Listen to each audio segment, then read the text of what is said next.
Hi guys, nandito nga pala ako sa farm ng dragon fruit. Ayan guys, daming dragon fruit dito sa asyenda ni Ate Chris.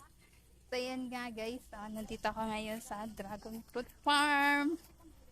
Ang daming bunga. Ayan po, hilaw pa po yung bunga niya guys. So ayan nga po guys, hilaw pa yung bunga niya. So ayan nga po, nandito ako ngayon. Tumasyal nga kami magka-work dito. Ayan. Ang dami, dami nilang tanim na dragon fruit. So, ayan. Sayang nga lang at dahil hilaw pa yung bunga nito.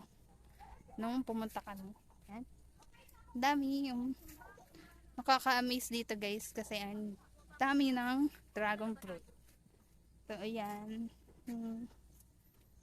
Ay. Sayang lang. At hilaw pa ang ating dragon fruit. Yun, no?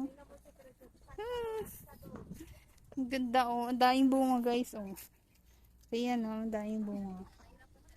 Kasi ayaw niya akong kunan ni Ma'am Shi. Pinagtatawan. Ano mga ito? Dragon fruit. Guys. Wala pa ko ng bunga. Ayan, no?